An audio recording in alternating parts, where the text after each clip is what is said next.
In this video, I'm going to show you a fascinating positional battle between two young Indian players.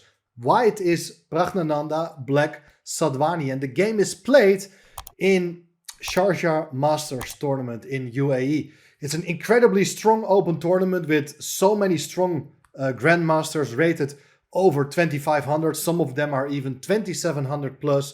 And the reason I decided to pick this game is because there are some really interesting positional ideas I would like to share with you. And you know, a lot of people, they like attacking chess, but what they misunderstand very often is that positional chess goes very well together with tactical play. And at the end of this game, I'm going to show you an amazing finishing move. But who is going to play it? We will see. It starts with the move e4, e5, knight f3, knight c6. And then we go for the Spanish opening. We have seen this so many times in the World Championship match between Nepo and Ding. Not going to talk about that anymore. Knight f6, castling, bishop e7. Oh wait, bishop takes c6 played by Prag was also the move played by Nepo in the first game of the match. After d takes c6, white cannot win a pawn on e5 because black is just going to take the pawn back on e4. So we are going to protect the pawn on e4. And you do that either with the move rook e1, which was played by Nepo, but Prag goes for the move d3. And d3 is in a way a bit more flexible in my opinion. There's no need to put a rook on e1. And very soon the bishop and the knight, they can both be developed as well. So white is threatening to take the pawn on e5 and black got to find a way to protect it. But in a way there's no convenient solution. So black plays here the odd looking move knight d7. Why it's odd? Because this bishop on c8 cannot be developed at the moment. But that's a temporal problem. In the long run, if black is able to consolidate its position, he has a very healthy foundation, nice pawn structure and the bishop pair. But that's for later. First things first, white is going to develop its bishop to e3. And after castling, the knight comes to d2. So looks like standard way of playing, although this exact position has not often been seen at high level. Big question for now is, since white has already brought its pieces out, what is black going to do in the next couple of moves? Well, first of all, black got to find a plan for the knight. Where would you like the knight to be? Well, it's probably either on e6 or c6, so that it controls the d4 and or the f4 square. But how do you get there? Well, that's going to take some time, because once you move the knight from d7, the pawn on e5 is going to be hanging. A very typical move here would be the move rook e8, so that you're trying to play the move f6 and maybe later on the knight to f8. Another idea for black, which was seen in the game, it's the move c5. White goes for the move knight c4, so the pawn on e5 is attacked twice. Black has to defend it with the move f6. But there, the downside of that move is that the bishop on e7 no longer covers the squares on the king side, and that invites the knight to come over to h4. Very typical play for this particular variation. And you see, if white does get a chance here, he would like to come in with a knight to f5, followed by queen g4, and start to create threats against the black king. And still, black is absolutely okay. There are various ways of playing. In the game, black decided to play here the move knight b8, which is an interesting idea. Not the only move, even rook f7 with the idea to vacate the f8 square for the knight so that the knight can continue its journey to e6 looks very reasonable. But let's have a look at the move knight b8. Once again, very odd looking move. If you see this for the first time, you think the black player is a beginner, but the knight is on its way to c6. And then he has a knight's control over the d4 square. White goes knight f5, the knight comes in, and black goes for the move knight to c6. There's no need whipping off the knight from f5 yet. But after queen g4, all of a sudden there's a huge mating threat on g7. So how should black react? Well, make sure that you don't play here the move rook to f7. That would be a serious mistake, allowing the move knight h6 check. It's a knight fork. The pawn on g7 is pinned, cannot take, because the king will be in check. The king gotta go away. And now look, both the knight as well as the queen are hanging. But the line continues. There is knight takes f7. And after bishop takes g4, the knight captures the queen on d8. And in the end, white is just a full exchange up with a technically winning position. Therefore, it's better now to trade off the bishop for the knight. That was played in the game. And here white has an interesting choice. Can recapture with either the queen or the pawn. And I think a lot of people would think, okay, I'm going to play it safe. I take back with the queen and I'm a bit better here. Why? White's bishop is not hindered by its own pawns. And the black bishop on the dark squares is hindered by all these pawns being fixed on the same color. White has simple plans of playing f4. I think white is a bit better here. But Pragg goes for the move e takes f5. Also a very interesting move. But a lot of people would be reluctant creating these double pawns on the f-file. But why did Pragg play this move? Well, the idea is that this pawn, it's kind of a very annoying pawn, having a grip on black's pawn structure, and there are weak squares, especially the light squares in black's camp. They're really vulnerable. Look at this diagonal, or even the e4 square could be a nice spot for the queen, or maybe even another piece. Black played here the move b5, kicking the knight away, but I'm not sure. Maybe black is just going to regret this move very soon, because you're weakening the structure. We will soon see why that is the case. The knight comes back to d2, and very soon the pawn on c5 can be targeted by the move knight to e4. Knight d4 was played here. It's a very logical follow-up. You would like to jump in with your knight trying to have a nice grip in the center, but probably this was not the best move. Probably a better idea is instead to go queen d7 to connect the rooks and prepare the idea to go knight d4, so that white will be for a choice, because the pawn on f5 will be attacked by both the queen and the knight. But still, it's not obvious yet why knight d4 would be a mistake actually. Well, I think Sadwhani, playing with the black pieces, completely misevaluated the following sequence. White played the move c3, questioning the knight. Where is it going to? I mean, white could have taken with the bishop on d4, but it's also interesting to see what is the knight going to do. There are only two options. It's either coming back to c6, which is a reasonably safe move, but of course would be an admission that it's a waste of time. And the alternative, the only other available square, is c2, which is a knight fork on the rook and the bishop. And now, of course, you got to be careful. If you just move the rook away, it's knight takes e3, f takes e3, and the pawn on d3 is hanging. So white cannot do that here. His position is falling apart. But instead, white starts here with the move bishop h6. Excellent idea, threatening mate on g7. And of course, the bishop cannot be taken. If you take the rook in the corner, it's checkmate on g7. Black played rook f7, covering the mating threat, and still, black is threatening to take the rook. Now, rook ac1 played, threatening the knight, and look at this knight. The knight really cannot go anywhere.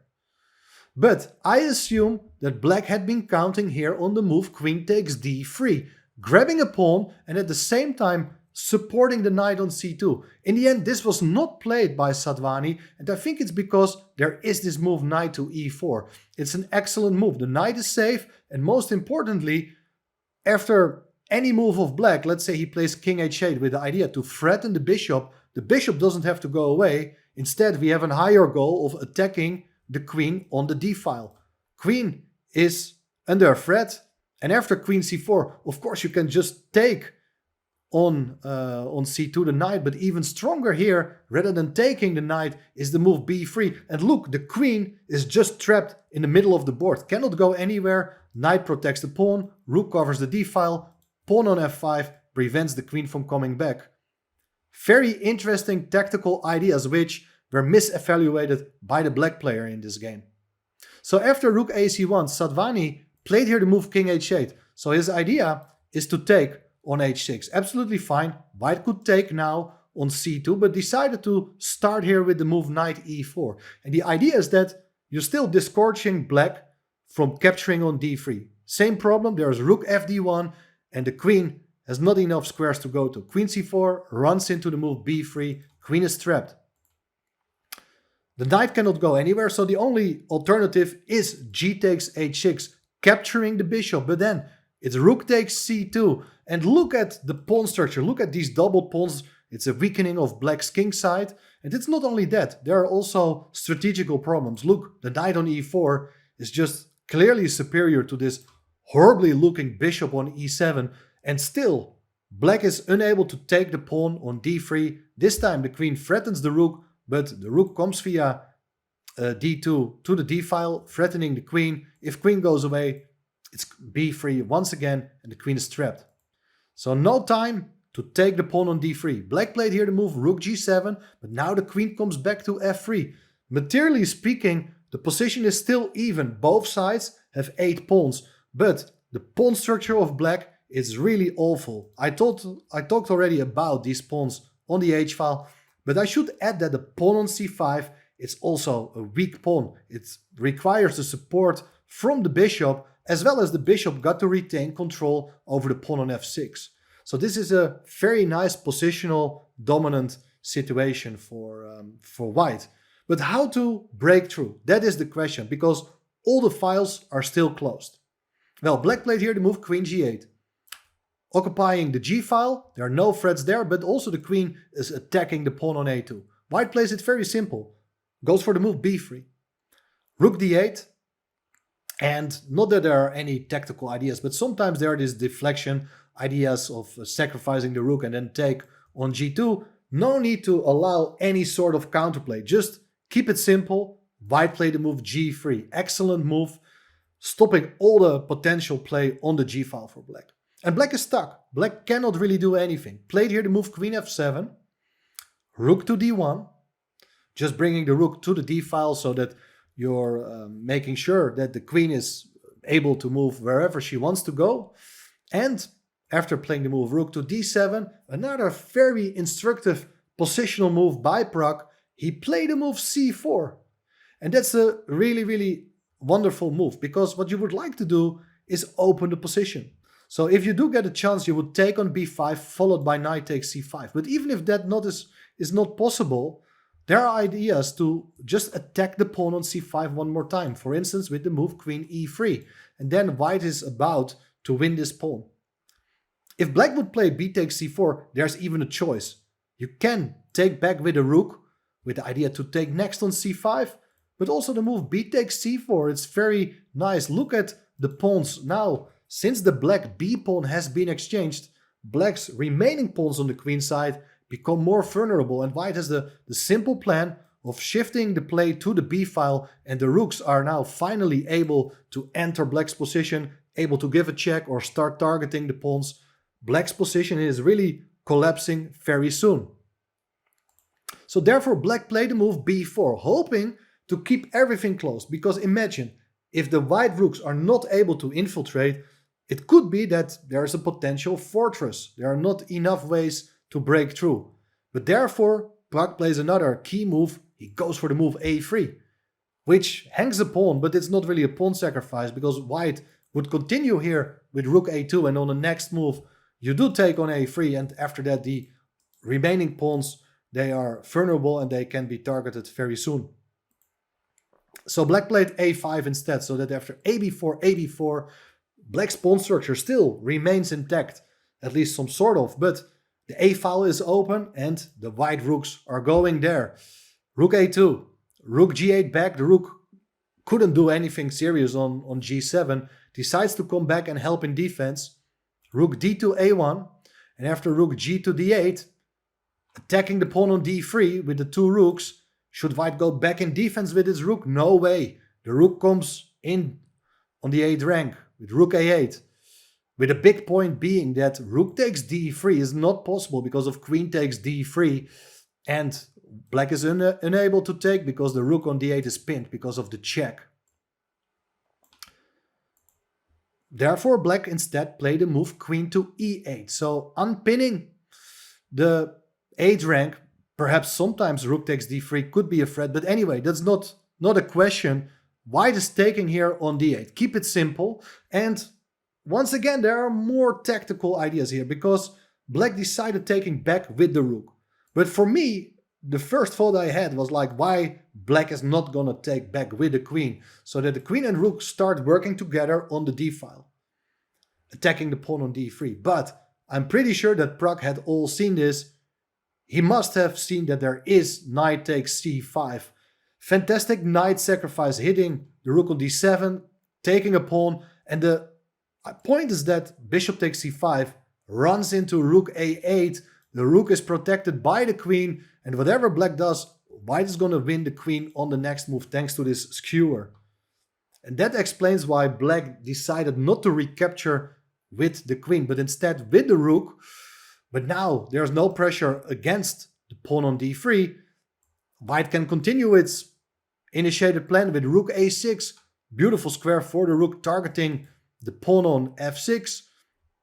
And what should black do? Well, in the game, the move c6 was played to close off the sixth rank.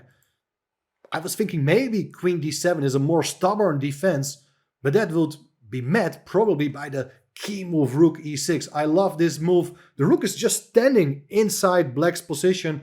Black can barely move. You cannot take the pawn on d3 because after the exchange of queens, the bishop on e7 is hanging.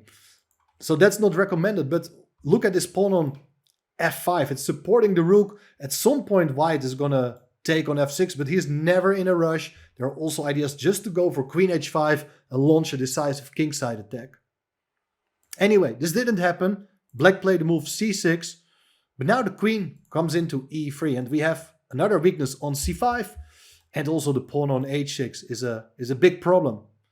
Black decided to go queen h5 because he cannot really do much else. Queen h5 is a kind of desperate attempt attacking the pawn on f5. I should add that in case of king g7, there would follow knight takes c5, as simple as that. After bishop takes c5, queen takes c5, white is a pawn up. Black can win the pawn back with rook takes d3. But after rook takes c6, white is once again a pawn up with massive threats against the black king. Because look, white's king in this endgame with rook and queen only, it's all about king safety. That king is really vulnerable, and very soon the queen and rook, they will be able to create new threats against that king.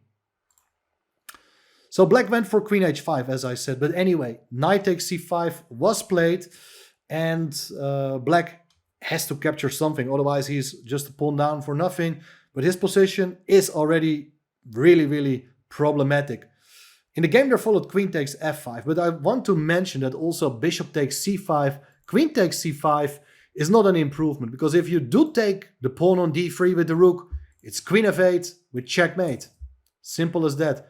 You could decide still to take the pawn on f5, but then rather than taking the pawn on c6, we're not interested in pawns. We want to go after the black king. Queen e7 would be a killer move. Hitting the rook on d8. The rook cannot leave the back rank because there would be a ladder mate with queen and rook. Rook goes back in defense to g8, for instance. And now, simple move, rook takes c6, threatening the pawn on f6 as well. And if black decides to take on d3, queen takes f6 check, rook g7 only move, and now rook c8 is leading to checkmate as the rook on g7 is pinned. So black didn't want to give up the bishop for the knight, but then the knight stays on the board. After queen takes f5, white took the pawn on c6. White is still a pawn up, and the knight protects the pawn on d3, and there's not much you can do. Like black is just completely busted here in this case. Pawn on h5 is also hanging. So black decided to move the pawn to h5, but now the knight came into e6. Knight is threatening the rook on d8, and the rook doesn't have that many useful things to do. Like, for instance, if you would take on d3, then there will follow rook c8 with mate to come, as the knight prevents the king from escaping. That's a crucial idea. In the game, instead of playing rook takes d3, Sadwhani went for the move rook a8, hoping for counterplay along the a file. But can you see what is the killer move here for white? It's white to play and win. Don't be afraid of rook a1 check. Just make sure that you're looking for your own chances. And particularly the black king doesn't have many squares to go to. It's queen a7, game over. Black resigned.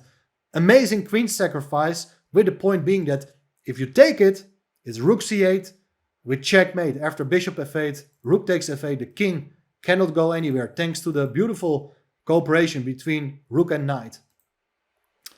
If you decide to move the rook away, well, then you got to bear in mind that the bishop is also hanging. So rook e8 would be the only move. But what would be now the killer idea for white? Queen takes e7, bang! Rook takes e7, rook c8, rook e8, rook takes e8, game over, checkmate. And if anything else, then okay, your position is falling apart, white is piece up, and mate will follow soon as well. I thought this was a fantastic example of two very strong Indian young players, and definitely Pragg was the man who really showed his strategical skills. He completely outplayed Sadwhani in the middle game, who just misjudged the consequence of jumping in with the knight into white's position. But after that, things were not simple, but superb technique by Pragg, which eventually initiated also new tactical opportunities for white in this game. So you see, tactical play and positional play, they go hand in hand very well together. Did you like this game? Make sure to give it a like. And of course, don't forget to subscribe to the channel if you would like to see more fantastic positional masterpieces. Thanks for watching. See you soon. Bye bye.